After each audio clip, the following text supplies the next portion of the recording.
There are still so many questions here as to why and how that plane crashed right here at one of the runways at Toronto Pearson International Airport. That is now going to be the job of investigators to try to piece all of that together. I want you to take a look at this video. It still might be shocking to you to even see maybe, 24 hours, a little bit more than that later, especially when you do see that plane flipped over. 2 runways are closed while those investigators work to figure out what happened. We've learned more about the injuries of the passengers on board. According to officials, the most common injuries were back, head, and neck, as well as anxiety and fuel exposure. The president and CEO of Toronto Pearson Airport saying today 21 people were taken to a hospital.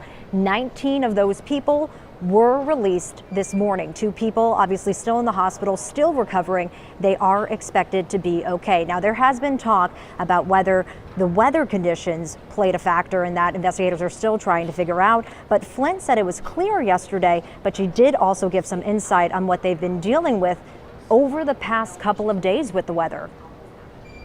Sunday, Toronto Pearson saw extreme conditions, 2 separate snowstorms.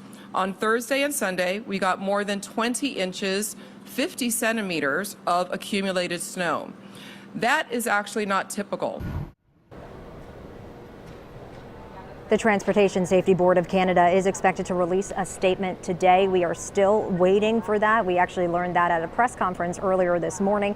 Now, this crash comes amid several plane crashes in North America in the recent weeks. Now, flights are still coming in and out of here today, but they are operating in what the CEO and President Deborah Flint is calling a recovery mode. So there have been delays and haven't seen many cancellations yet today, but those delays are there. I want to check in now with 2 on your sides, Alyssa Clausel. Alyssa, what are you learning?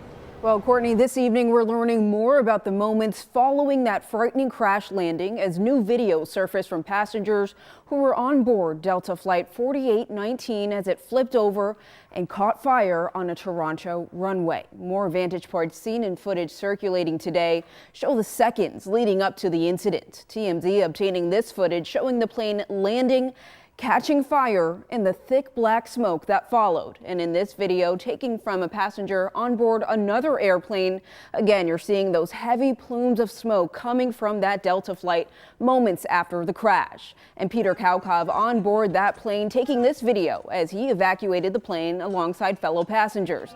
Kaukov speaking with NBC News today about those frightening moments following the crash. All of a sudden, I just remember being fully sideways, and I was looking down and just seeing like sparks and flames and whatever was grinding against the ground. We got out pretty quick and we're kind of able to just like unclip like you would, and then just kind of lower ourselves to be on the ground, which was the roof, I guess. Now, Kukov also recounting passengers helping one another out of their seats as they hung upside down. All of it happening, he says, in a fairly organized fashion.